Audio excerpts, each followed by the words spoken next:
I'm looking at Kevin and I, and we've done 17 different businesses, so this was the last one that I was going to embark on with him.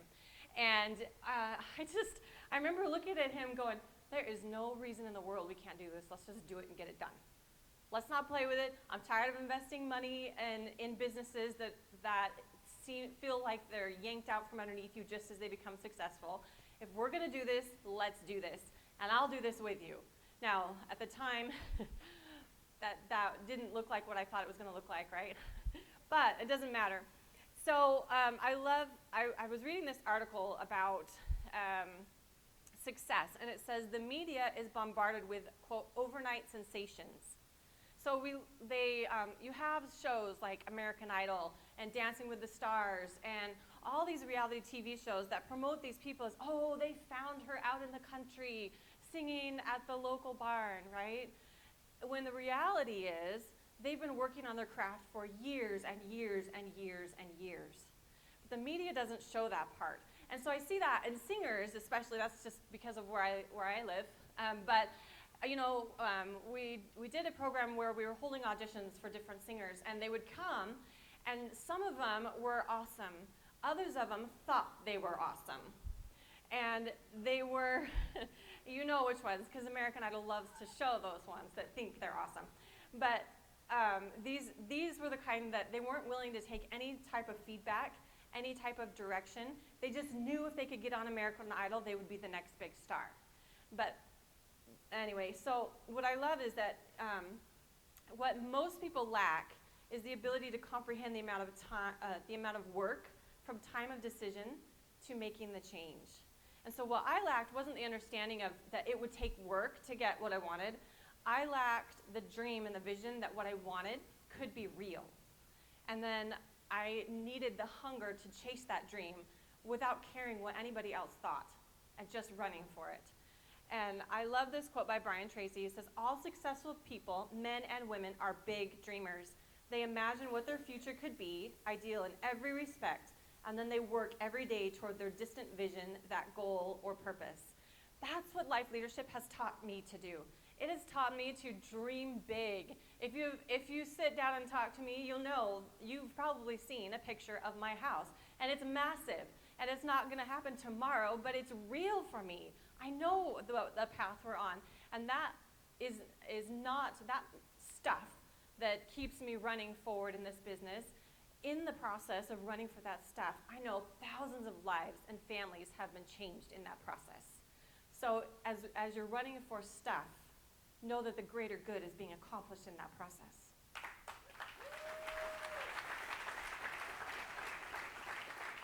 Yesterday, we celebrated Kevin's 39th birthday. And we celebrated with a Star Wars theme because how appropriate that, the day before the movie comes out on DVD, Kevin is having his birthday. And if you know Kevin, he's a total nerd.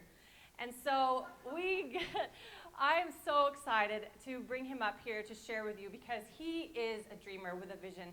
And he also has a plan. And it's amazing when his vision and his focus is aligned where we go, the changes that have happened in our family, what works and where we're going, it's amazing. And if you've got a pen and paper, take notes because this major function, if you're married, go together.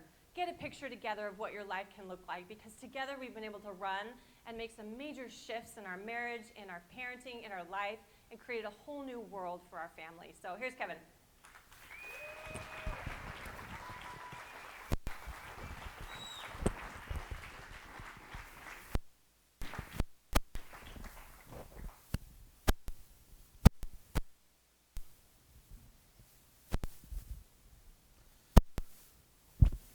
Wow, what an incredible evening this has been so far with that lineup of incredible leaders and speakers.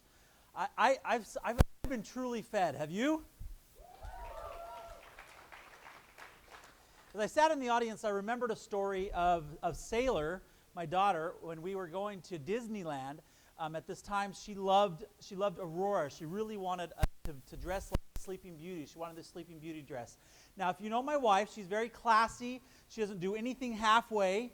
And so everything that she does 150%. And so she scoured Disney stores, she scoured Walmart stores, everything looking for the perfect dress, right? It had to be perfect. like she doesn't do tweeners. She just it's all or nothing, right? So it's like she said, talking about her house. She's like, I'm not moving until I get what I want.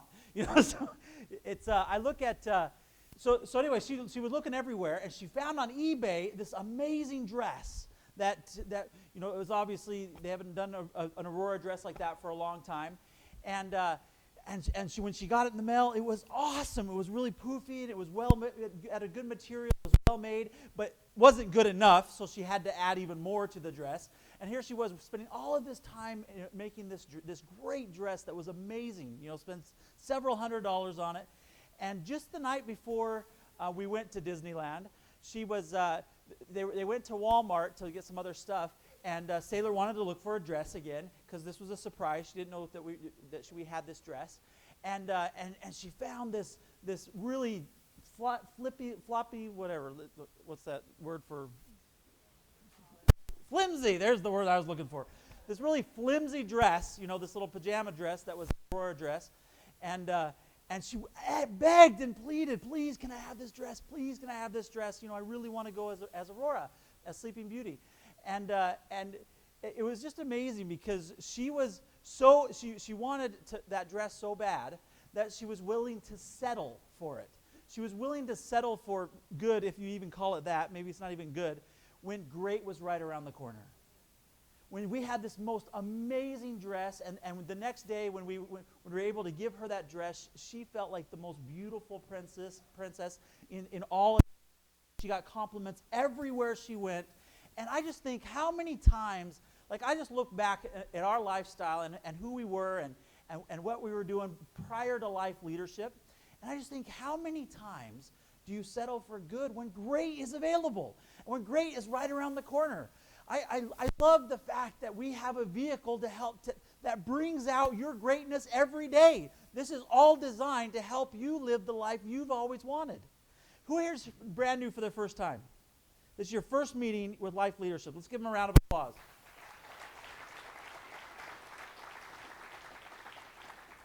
This evening has all been designed to inspire you to want great, to inspire you that it's out there, that there's something better out there for you. It's also been to inspire you to go to the major functions. Did you pay attention to that? Anybody get that? There's a reason for that. There's a reason for that. And I want to share just really quickly my story. And while I'm telling my story, I want you to see your story. Because life leadership, the whole goal of life leadership is to be your best shot to live the life you've always wanted. What that means is that tonight, get a vision. Decide what is it that you want. See, I help a lot of people get started every day. I was just talking to and I remember, I take myself back to the first time when Rob was sitting down and talking to me and saying, Kevin, what is it that you want different than what you're getting now?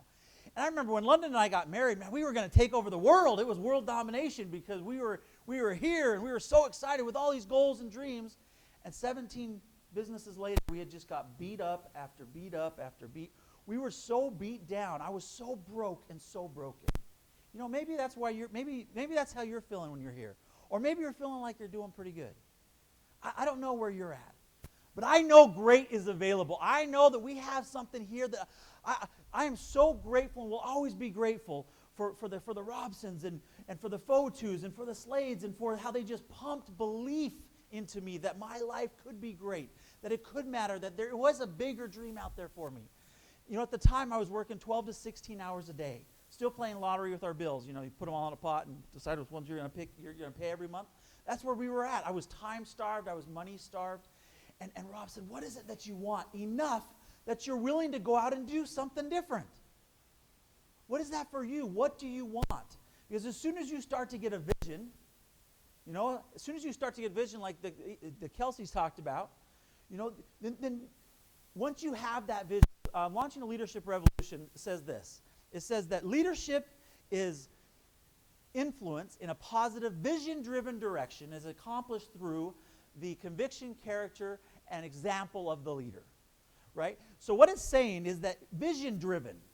So if you keep things the same, there's no leadership there, right? Leadership starts with a vision of where do you want to go, something greater than where you're at right now. Well, what Rob was successful in doing for me was to help me to build that vision, because I was so beat up, I didn't want to dream again. I didn't know if I could dream again. The one thing I was saying to Rob when he was there, because I had a hard time opening that up again, those dreams, is just, please don't give me something that doesn't work. Please don't give me something, don't get my hopes up and not have this be a real vehicle for me.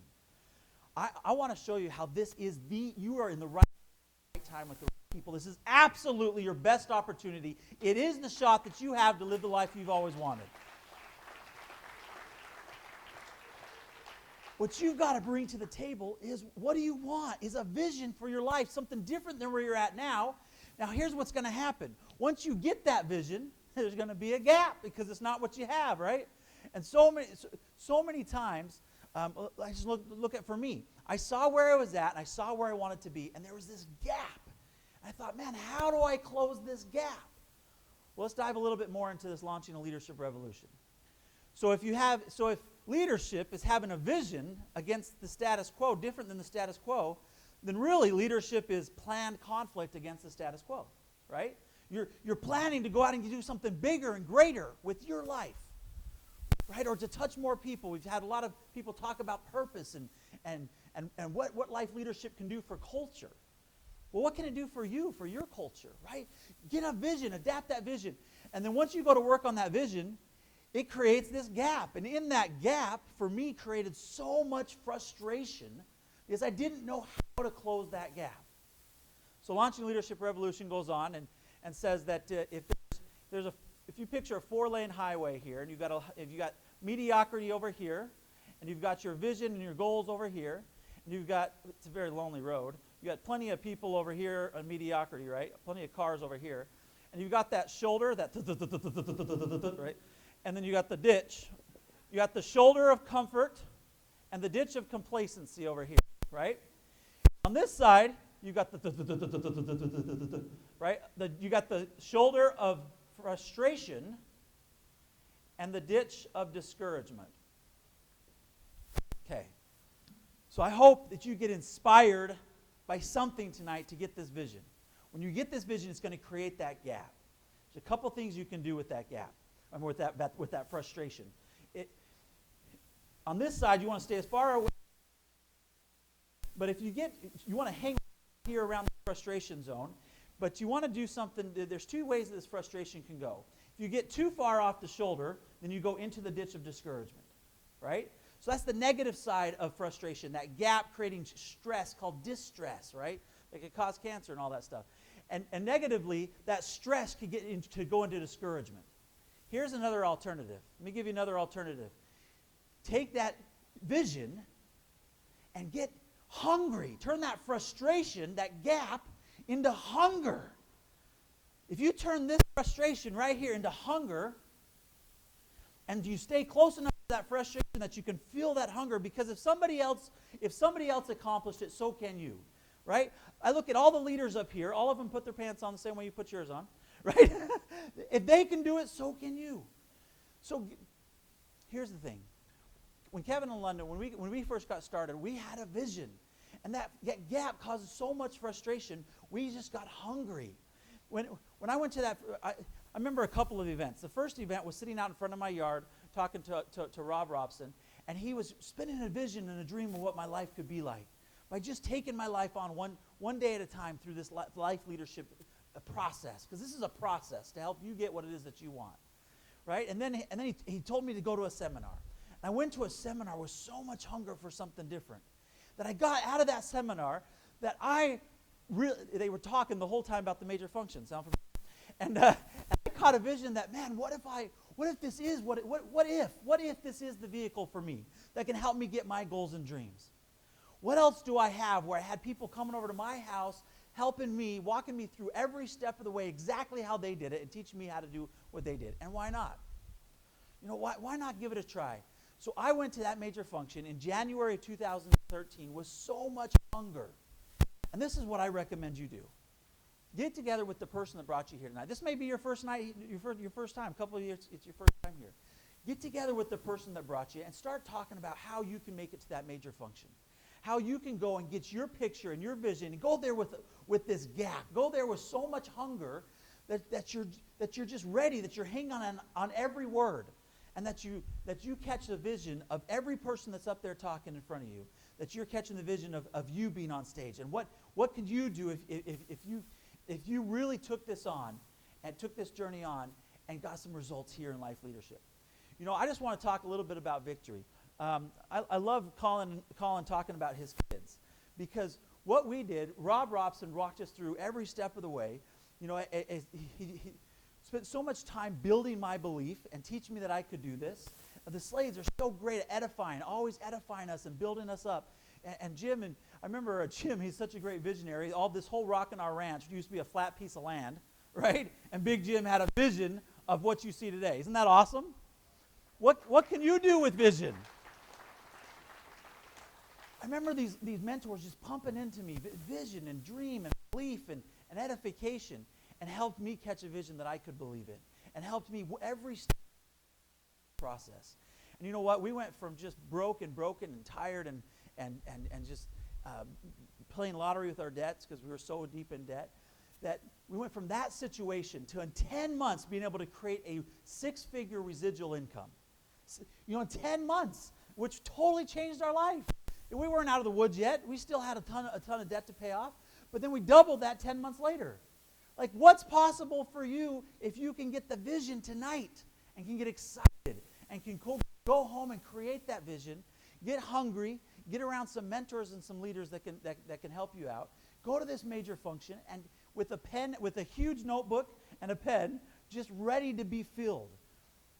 Because I absolutely guarantee that you're in the right place at the right time. I've never seen a business where the owners of the company, the founders of the company, are in the field, leading in the field with the same opportunities you have. That everything that we do is designed to help you win. It's not authors trying to sell books and speakers trying to sell events. The whole reason we want you to come to this event is so you can get what you want. Because here, it's about you and I helping hundreds of people, thousands of people to win. And then we speak, and then we write books and we speak about what's working and what can you do today to get results. So catch your vision tonight. Come to this major function. Come participate and see what we're talking about. Because I absolutely guarantee that if you with the level of hunger that London and I showed up with, I know you're going to go back changed. That will be the first day of the rest of your life, and you will absolutely be on your journey towards getting what it is that you want. You know, I have the privilege of bringing up our next speaker, and I'll let London start. Well, I'm going to introduce this lady. She, Kenyon Robson, to me, is the epitome of class and heart, because I will forever be grateful to Kenyon Robson for picking us up where we were at and spending hours and hours and hours with us, helping us move forward in our life without any thought of whether we were going to build a business or not. I am so grateful for Kenyon for allowing Rob to spend the hours with Kevin that he did. And I know that's a sacrifice at home. And I know that she has carried on. I've watched them run to Life Coach. And I know that Kenyon has held down the fort. She's been a huge example to me of grace and love for her husband and holding the family together and keeping some sort of normalcy when you're running at a fast pace. And she just has poured love into me and encouragement, and continues to give me the hold on, keep going, and there isn't a better leading lady that could lead Team One Purpose. And if you don't have plans to go to this major, have plans, because like Rebecca talked about, the most amazing thing that you're going to see is this couple who came here with a vision and had maybe two couples following them to what you see today. That's vision to me. That is vision of from nothing to changing millions of lives in just a few short years, and we get to watch them be recognized as life coach. You're going to get a chance to hear from this gentleman tonight. Take out your pen and paper. This gentleman is so good at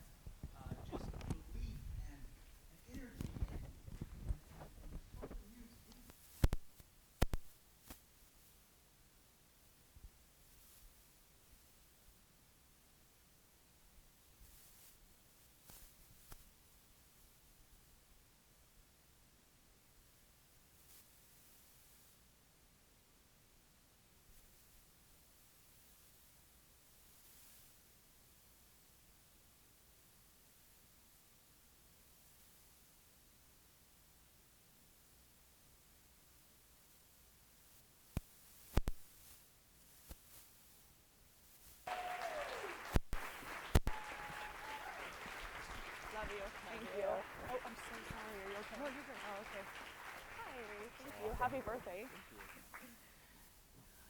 All right, well, I'm just going to share with you for a few minutes first, and then Rob will come up here for a few minutes, and we'll wrap it up. I am in awe right now of the speakers that you have seen up here on this stage tonight. Jim may have been joking, saying everyone was dorks, but we really kind of were. I was. But honestly, if you had seen the growth of all of these people up here, from when the first day that we met them to seeing them up here, it's astounding. When we first started building the business, I was one who always tended to buy people's excuses because I love people so much, and I really, really, really don't like when people feel uncomfortable. And so anytime I'm in a room, I sense immediately if there's anyone uncomfortable, and I try to fix it as quick as possible. And if you grew up with anyone in your home that was moody, you kind of learn to do that. Like, you sense what people are feeling, and then you hurry and fix it so no one's uncomfortable. And so when people sold me excuses, I felt bad for them, and I didn't want people to struggle. I always wanted to throw the lifesavers out to anybody who was struggling and was having a hard time swimming. And I didn't realize that, most of the time the Lord was trying to teach them to swim, and I just want to throw them out and fix everything and make everything comfortable for everybody. And also, you buy people's excuses when you buy your own, And so back then, when I bought people's excuses, there were so many fears that I hadn't conquered that in my heart I kind of did believe that people couldn't change, that people couldn't conquer fears because I hadn't yet. And so it was really hard building this business because that's what you're teaching people, to dream big. And so I had so many fears to overcome. And seeing the people up here today and knowing that, 5 years ago I would have had a heart attack and refused to be up on a stage talking to anybody. I don't buy anybody's excuses anymore. I don't sell people short of knowing how people can change. I know people can change. I know firsthand that you can take your biggest fear and your biggest weakness and not just change it, but make it your absolute biggest strength. And you feel free to build a business when you get to that point because you can genuinely look anybody in the eye and not believe what they're trying to sell you because you've seen too many people change. And so anyone out there in the audience, you'll just be amazed. You'll be amazed at your journey. You'll be amazed at the things that you'll do that you would never do. You'll be amazed at what you can accomplish. And that's been the best part of the journey for me. Some of you saw me walk in a little bit late with a suitcase. They're like, did you just get back into town? And no, I've been fantasizing and dreaming about what's about to happen to me for the next 2 days. So 4 years ago, some girl, I don't even remember who she was, but some girl posted on Facebook that for her birthday or for Mother's Day or something, I can't remember which holiday, her husband dropped her off at a hotel, and she just stayed the night at the hotel and spent the whole day there the next day and slept in. And I was like, I just started salivating. Are you? Now, some of you, this will be a dream for you, and some of you will think it's weird. Whatever. We all dream different. But when you have 5 kids and they're at your ankles 24/7, don't get me wrong, best job in the world, hands down. I wouldn't trade it for anything. But when you have babies and toddlers, and there's not literally a second of the day that goes by without a question, a fight, something to referee, just chaos, loud noises all the time, even at 3 and 4 in the morning. My sweetest, cutest little 5-year-old is coming in telling me he had a nightmare. And I love it. I love my job. But to think, right after this, I can hardly even contain my excitement. I am, with my luggage, driving my car out of here and going to a hotel for 2 nights. I will get in my big, fluffy, white bed in my nice hotel room, and I will read whatever the heck I want, and I will take a really long shower, and I will read some more for a couple more hours, and I'll sleep. I love sleep. I really like sleep. Rob can hate sleep all he wants. I don't care. I'm my own girl, and I love me some good sleep. And I'm going to sleep in, and then Rob scheduled me a massage at 12:30 tomorrow. I'm going to go get me a massage, and then I'm going to go shop for my life coach dress by myself all day. No shopping with the toddler. I see a lot of smiles from the ladies in the audience. And then it's not over, and then I go back to the hotel and go back to bed and sleep in, and then come home and back to my family. Anyway, we could never have afforded that years ago, and it was just something for years I've been dreaming about. And so this is when Rob decided, no, this is happening, you're going to go do this right now, and I didn't argue. So yeah, I am pumped up and motivated and excited, and just that we can make it happen, just that Rob has the time to be Mr. Mom, and he's been traveling more. We're running the 100-yard dash for goals right now, and that he gets to spend the next 2 days with the kids, and I have no doubt that they'll like him better by the end, because they always do, because he does it all and does an amazing job. But anyhow, just dreams are coming true all over the place. It's a beautiful, beautiful thing. I was watching a motivation video this morning, and it was when Buster Douglas knocked out Mike Tyson. And there's nothing like some good, tough talk to get me all fired up. I was raised by my dad, and that's like what fires me up. And so it was just this awesome video of the knockout of, Mike Tyson just wails on Buster Douglas and knocks him to the ground, and everybody just knows. No one's ever knocked out Mike Tyson.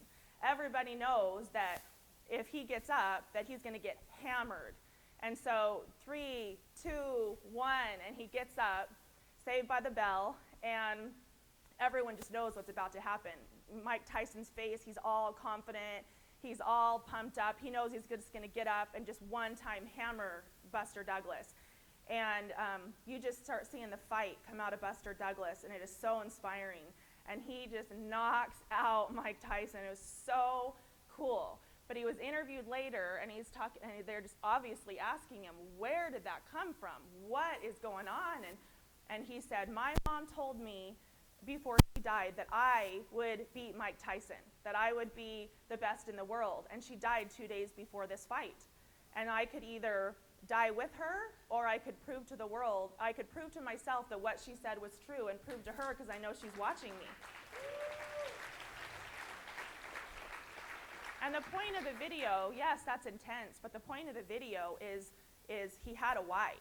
It feels cheesy when we talk about dreams and reasons why, but successful people know that when you have a real reason why, you can accomplish anything. If you don't, you will get knocked in the teeth by life over and over and over again if you don't have something big that you're fighting for.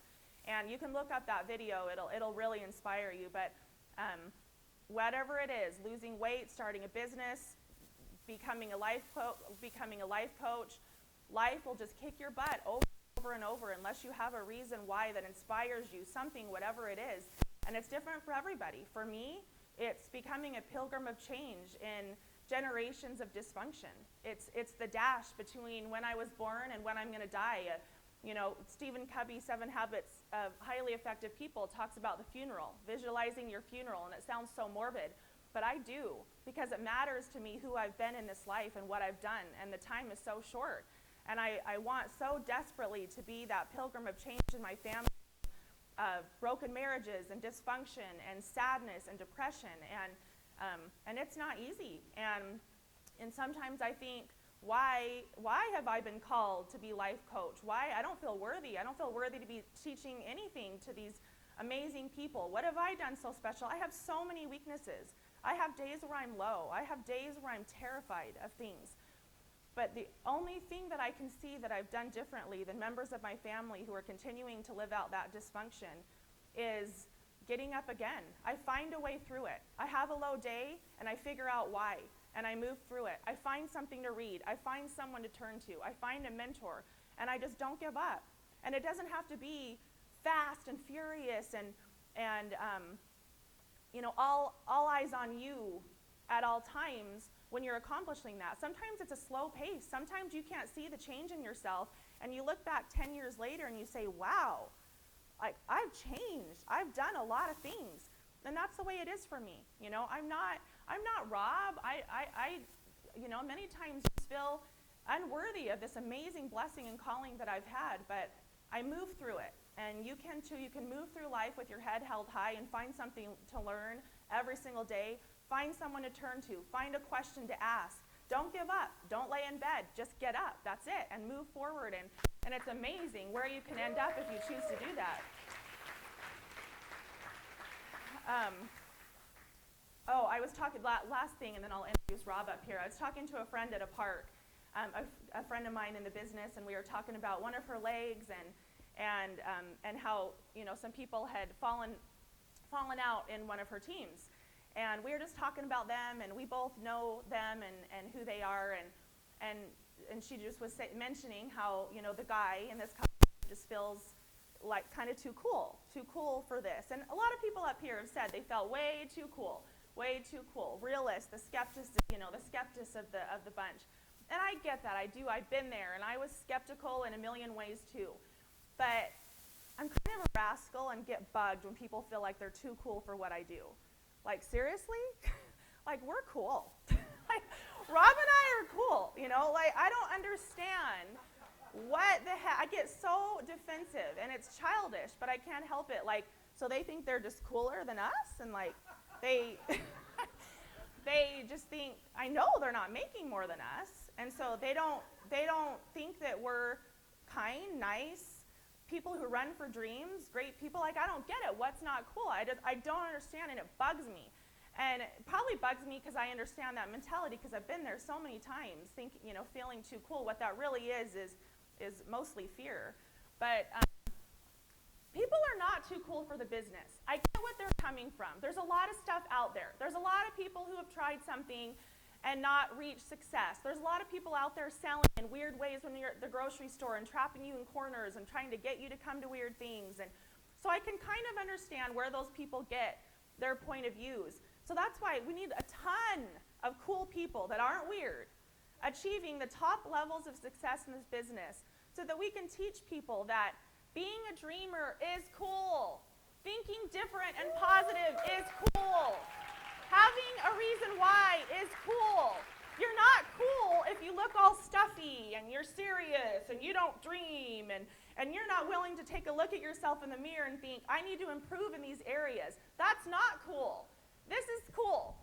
Just so you know, Mayday, if you're out there talking to people who think they're too cool and you're starting to feel beat down, like, maybe this isn't cool, or maybe these people are weird. No.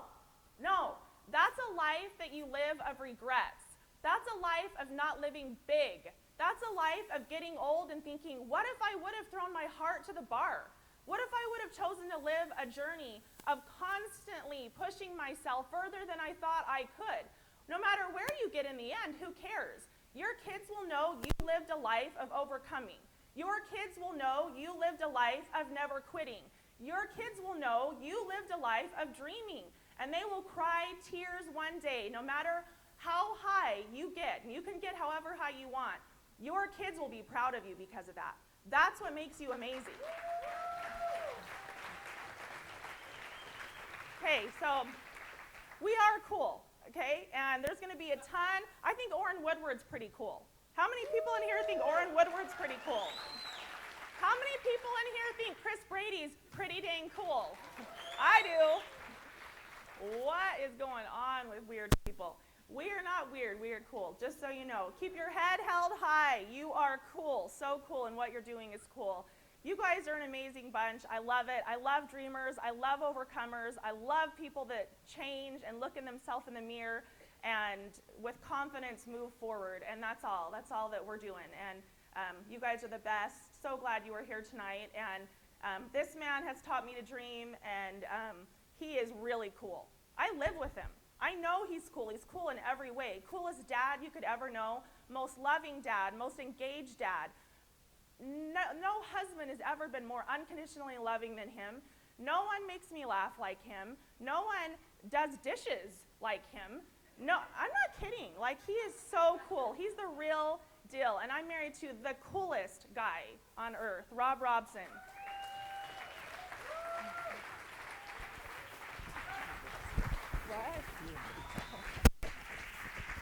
Can you grab someone?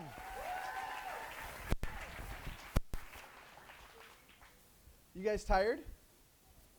That's a trick question. You're like, can I say that? And yes, I'm really tired. No, you can't say that. But I'm going to be brief, but you guys have already been filled up. And I get emotional just being here because, Kenyon was talking about how she would get afraid sometimes to ask people to do tough things. And sometimes it would be she and I would tell someone, I would call them out, or I would say, you need to do this, or you need to put that on a credit card, or do whatever it takes. And she's like, well, it would try to soften it. This is the very beginning. And I look at that transition from the people that were up here on stage, and I've seen my parents. My parents, a lot of you guys, people look at the Rockin' On Ranch, things they've done. They've done a lot of big things. And a few years ago, when I was, I think I was 21 when I found out my dad had cancer. And so this is 16 years ago. And he went through chemotherapy. He had 4 or 5 arm surgeries where he getting new bones put into his arm. It went into his lungs, and in both of his lungs had to get it cut out. And after chemo and all these surgeries, the doctor finally said to him, look, the chemo only got about less than 10%. And so we're going to have